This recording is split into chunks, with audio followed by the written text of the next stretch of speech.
Hi everyone, this is Aaron for Zollotech. We're going to review the HTC Trophy. Now this has been out for a little while and I've been holding off reviewing it because I really thought maybe I should review it when Mango comes out for it. That's the update Microsoft will have for the operating system. But since every Windows phone will get that is running Windows Phone 7, I figured we'd just review it now. It's the first and so far only attempt at Windows Phone 7 that Verizon has. It's currently the only device with this operating system running on it on the Verizon network. It's a pretty nice phone, and it's a decent size.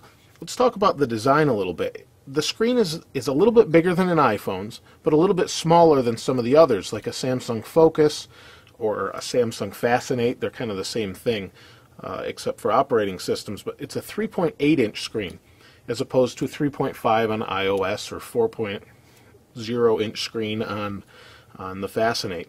So overall it's nice, but it still has a 480 by 800 pixel resolution, so it's not bad. It does a pretty good job, and we'll show you that in a moment. On the front, just like any other Windows Phone device, it has home, search, and back. On this side, we have a micro USB, a volume up and down rocker. On the top, we have sleep-wake, 3.5mm headphone jack. On this side, we have a camera button. And on the bottom, we have our microphone. On the back, we have a 5-megapixel camera with a speaker and an LED flash. And we've got a battery underneath here. And let's pop this off quick so you can see that. Nice red look to it. And under here, way under here, is our SIM card, meaning this is a global phone. And it has some built-in memory as well. And we'll talk about that in a moment. So overall, it's pretty nice. Let's go ahead and turn it on. We'll do that here by holding this. Now the phone is booting up. You can see it went from Verizon to Windows Phone, and here we're at the home screen. Now with any other Windows Phone running Nodo right now, the screen's going to look the same with the exception of maybe a couple different apps like My Verizon Mobile. Other than that, you're going to have the same thing on every Windows Phone. I'm not going to talk about the operating system because the operating system is what it is. It's Windows Phone 7. I personally like it. I know there's pretty mixed feelings on it, but you've got all of your options here.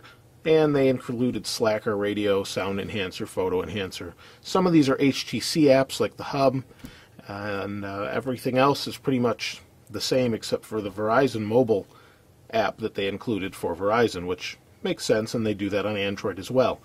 Now the phone itself takes pretty good pictures. I actually took a picture here. We'll go ahead and into the camera, and I'll show you that. I took a picture of an Apple TV remote, and it does a nice job with its 5-megapixel camera. And zoom in here, and you know, it's not outstanding, but it's pretty good, and I think it's going to be satisfactory to most. The phone itself feels really nice in your hand. It's got a nice rubbery back grip to it, and is a nice size. Just for comparisons, I have a Samsung Fascinate, which is similar to the Focus, but you can see this is a 4-inch screen. This has a 3.8-inch screen, so it's right in the same size. It's close.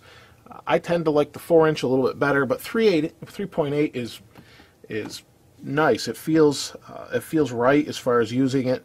There isn't anything awkward about it. It's not too large, it's not too small, so I think it'll be pretty good for most people.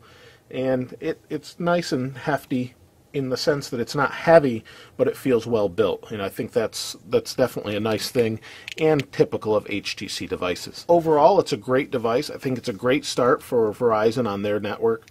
HTC makes good audio outputs, so you have decent sound there. The camera's good. There's a couple bad things about the phone. You have the camera, this little kind of unit that's right here in the back. It's all one piece, and you have your speaker, camera, and flash, and it sticks out. So my concern is, you know, you lay it down on a table or whatever that way, and you don't have it in a case, you have a chance of actually damaging that, I guess. Now, obviously, I haven't used this long enough to experience that, but you do run the risk of that. The other thing I find annoying on some Windows devices, and this one also, is say you're holding the phone like this. You go ahead and turn it on. I find a lot of the time that I actually hit the camera button. And in hitting the camera button, you bring up the camera app, which is nice because you can get into the camera, but it also is a pain when you don't want to be in the camera. If you pull it too tight, if you're pulling on the rocker volume, sometimes you hit this down here. It might just be the size of my hands as opposed to others, but I find that pretty annoying. But other than that, the hardware is solid, feels good, overall is just as good as any other Windows phone, and other than maybe lacking an OLED or an AMOLED screen rather that the Focus has on AT&T, I think it's one of the nicest Windows Phone 7 devices. There are a few different options out there, but not on Verizon. And if you really are looking for Windows Phone 7, and you know they're going to be updating it in the fall here, I don't think you're going to be disappointed with this phone. It's just pretty solid overall, looks good, feels good, and is a good choice for Windows Phone 7. If you have any questions that you want to know about the phone specifically, or if you have any questions even on Windows Phone 7 that I haven't answered, that you don't see in other videos, I've done quite a few different videos on Windows Phone 7. Be sure to check those out. But if you have any questions, please feel free to ask them, as always. And thanks for watching. This is Aaron. I'll see you next time.